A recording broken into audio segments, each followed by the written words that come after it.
You will not hear the recording a second time. Listen carefully to the conversation and answer questions 1 to 5. Hi, Andrea. How are you feeling now that exams are over? It's fantastic to have finished, isn't it? And to sleep in every morning. What about you? Well, I've been catching up on sleep too, but I've got a lot to do before I leave for England. Perhaps you could give me some advice.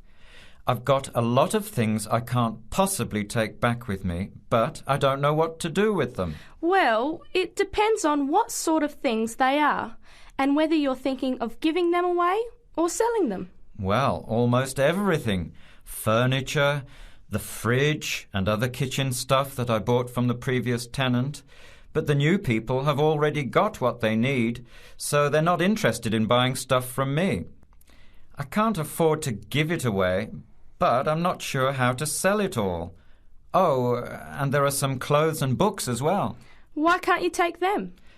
The books are really heavy. It's so expensive if you exceed the airline baggage allowance.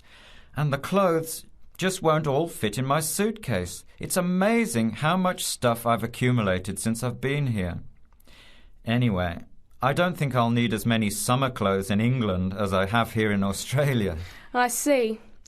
Well, there are several alternatives. First of all, you could put up notices around the university about the books. You know, on the notice boards in the Student Union building and in the economics department. Anywhere second and third year students will see them. People are always keen to buy cheap textbooks. OK, what should I say on the notices? Just put the titles, authors and price you want, your name of course, and maybe put your phone number on those little tear-off tags. That's a good idea. And what about the furniture? You could try doing the same thing, but usually students are away all summer, so they don't want to buy furniture now. Another place to try might be a second-hand shop. Someone from the shop will usually come around and give you a free quote, and then you can decide. But you don't usually get much money for that sort of stuff. Another alternative is to put an advertisement in the Trading Post. Do you know that paper? It comes out every week advertising things people want to sell. You have to pay to put the advert in and then hope people phone. Give them as much information as possible, and if they're interested, invite them to come and have a look. The hard part is agreeing on a price. No, I haven't seen the Trading Post, but I should have a look at it. And I could advertise the fridge, the microwave and the furniture. But the kitchen stuff isn't really that good. You know, old cutlery, a few pots and pans and some plates and things. What shall I do with them? Well, another option is to donate the kitchen things to a charity shop. You know, like the Salvation Army or St. Vincent de Paul. Why don't you get a second-hand shop to give you a quote first? Yes, I could do that. Find out how much they'll give me and then decide whether to sell them or give them away. But I've still got the clothes. A charity shop will take them too, as long as they're in good condition. And even though you don't get any money, at least you know that someone who really deserves some help has benefited. That's a good point. I'll advertise the expensive stuff, the furniture, and donate the clothes and kitchen stuff. Let's go and buy a Trading Post and you can help me write the advert. Well, actually, I'm interested in buying the fridge and the microwave, depending on the price, of course. OK, let's see how good you are at bargaining. Good morning, everybody. I'd like to welcome you to Rose's Health Club, which is part of the nationwide Rose Group of Health and Fitness Centres. Today, I hope to tell you everything about the Glenfield Centre and the facilities it offers. First, have a look at the map of the centre I have put up here. There's a copy of it in your information packs. As you can see, we have a range of facilities. We are here at the meeting point next to the reception desk. If you get lost, which is unlikely, make your way here. The main feature of the health club is, of course, the swimming pool. This is a 25-metre pool divided into 3 or 4 lanes. Access to the pool is normally through the changing rooms for obvious reasons. To get to these, bear left as you come through reception, and as you follow the corridor, they are the 2 doors immediately to your right. First the female changing room, then the men's. If you follow the corridor right to the back of the building, you'll find one of our most popular features, 3 state-of-the-art squash courts. We keep them in very good condition, so if you're keen on that sport, I'm sure you'll appreciate the quality. Right then, I'm sure what many of you are thinking of joining for is access to the gym facilities and activities like yoga.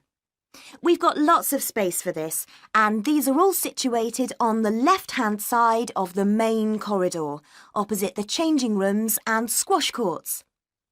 At the far end, you'll find the fixed and free weights room. There are lots of fixed weights machines, and you'll also find exercise bikes and rowing machines. Next to that, directly opposite the changing rooms, there's access to our sports hall. This is where yoga classes, martial arts, circuit training and other classes take place. We even have badminton and table tennis sometimes. OK, moving on from the sports, there are 2 other things to point out. One is a small door next to reception to the left as you come in. This takes you into the staff training room. This is important because you'll know where to find us in an emergency, and it doubles as a first aid room in those circumstances. Now answer questions 16 to 20. Now, we will go for a little tour in a moment, but first I'd like to tell you a little about the different kinds of club membership we have, so that you can be thinking about what you want as we go round. We first of all have the Anytime membership. Anytime is the complete go-as-you-please membership. This entitles you to full use of all the facilities during all opening hours. And we're open every day from 5 a.m. till midnight. This costs £850 per year, though there are some discounts which I will tell you about in a moment. Don't forget that the Rose Group is a nationwide group, and this membership also entitles you to the full use of the group's other 250 clubs around the country. The Free Time membership is an off-peak membership. This entitles you to use of the facilities between 10 a.m. in the morning and 3 p.m. in the afternoon. Also, you can use the facilities at any time at weekends. This costs £500. Note that you will still have access to a personal trainer under this membership scheme. Finally, a standard membership costs £400 and is a weekday membership really, especially suitable for retired people who can come during the week. There is also a children's membership scheme. Children can join this scheme if they are between 15 and 18 years old. Please note that children of less than 15 can't come to the club without an adult, and they can't take sessions on the sunbed. Not that young people usually want to use a sunbed anyway. The children's schemes are all half price, that is 50% for each child or young person in the scheme. People who live outside the area can have a discount of up to 50%, but this has to be arranged specially with the general manager. If that is of interest to any of you, let me know and I will fix up an appointment for you. Now, let's go on our tour. Come in. Sit down. Good to see you. Hello. Hello. Now, this assignment. The best thing we can do, I think, is to think how we can approach it. The main point is to investigate television, but not what's happened in the past.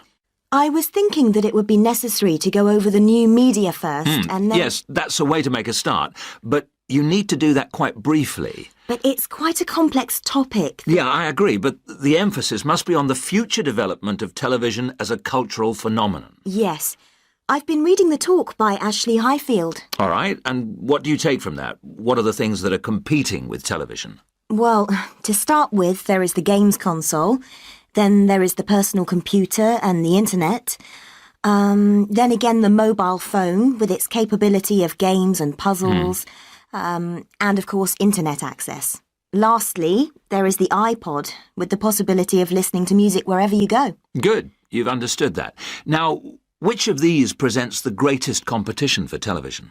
Well, according to the research, it's video games. Yes, that's true at present, but in the future... I think the phone will present the greatest threat then. And why? Because it's mobile, portable, and it's developing fast. Yeah, I think you're right. You need always to look to the future and try to assess how things will develop, as we said. Good. Now, you need to move on to the new social trends in connection with television.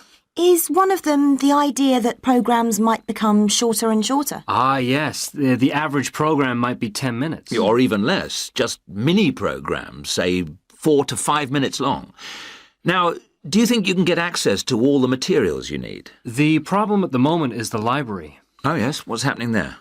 There's a tremendous amount of noise because of the new extension they are building. It's quite impossible to work there. They are stopping work for a week next week, I believe, and then all the sections will be open. There's a hold-up because some roof tiles have not arrived, so there'll be peace for that week. But then after that, the media studies section will be closed for a week and all the noise and dirt will start up again. Yes, the sociology section will be open, and there's some good stuff there for you on this topic, and it's further away from the noise. Yes, I don't think the sociology section is affected at all, and neither is the journal section. No. Obviously, they're rotating the closures, and it was sociology's turn to close for a week last term. I think we should make a complaint. Yeah, I think you should. I've had a word with the library staff. They are very sympathetic, but... They are affected by these works just as we are. If I were you, I'd make a complaint directly to the premises committee. They only meet once a year, but in fact, I know they're having a meeting next Tuesday. You might like to make contact with them, but don't say that I suggested this. Yes. But the Students' Union might be better since they are independent of the university. That's true, but I can't imagine that people haven't already approached them about this. Let's try the premises committee. Good idea. Why not? OK. Now, don't forget I need a copy of your dissertations by email and 2 copies in print, that is, on paper. If you give the reprographics office 24 hours' notice, they'll make copies for you. And if you give them my details, they'll send those copies directly to me. They won't send copies to you, so you'll need to take your own copy personally from them. Good. Any questions? Now answer questions 27 to 30. One little thing was just that I wondered whether we should actually talk about that famous website. You know the one, YouTube. Ah, I was rather hoping you hadn't overlooked that. Good point. It's mostly homemade videos. I suppose you could say that each video is a television version of a podcast. Anything else? Yes, I've got a question, I'm afraid. I'm not completely clear about the exact meaning of culture, as we are using it in this subject. Well, Mrs. Jones is giving a lecture on culture and society in the University Theatre. It's on Wednesday at 10 a.m, and you can learn all about it there, I'm sure. Can you give us that again, please? Yes, that's Culture and Society. It's in the University Theatre. And let me just check the time. Yes, here it is. 10 a.m. on Wednesday. She'll be giving a very thorough discussion of the issues in defining what culture means. Right. That's good. The thing is, the reading list confused me a bit. One thing that occurred to me was that it might be broken down into subsections for future students. Yes, that's a fair point. I'll bear that in mind. Now, don't forget, you need to do the reading and finish the assignment by the 4th of July. Is that okay? Fine. Thank you very much.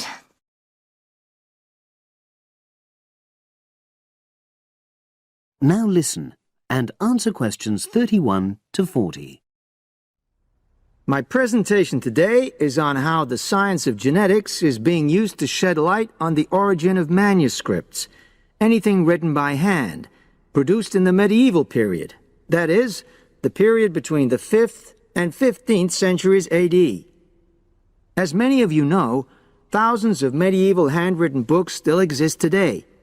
Some of them have a clear provenance. That is, we know exactly where and when they were written. But the origin of many manuscripts has been a complete mystery. That is, until 2009, when geneticists started using DNA testing to shed light on their origins.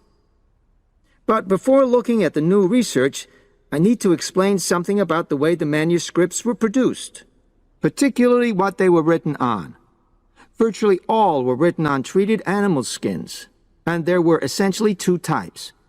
The first was parchment, which is made of sheepskin.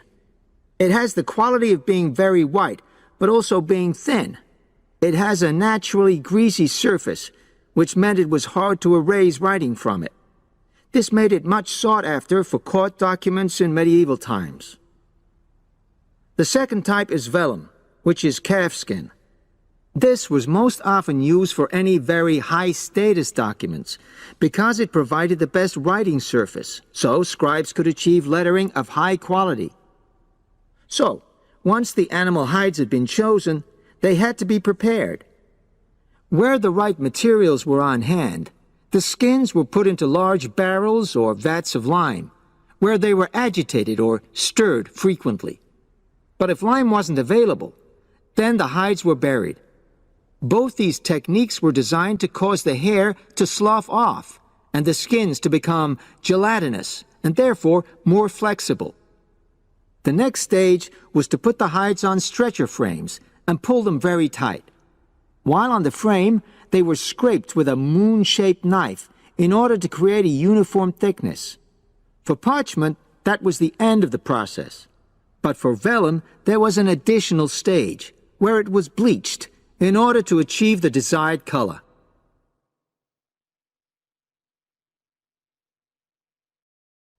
So, what does all this preparation mean for the quest to identify the origins of mystery manuscripts? Well, until recently, the only way historians and other academics were able to guess at origins was either through the analysis of the handwriting style or from the dialect in which the piece was written. But these techniques have proven unreliable for a number of reasons.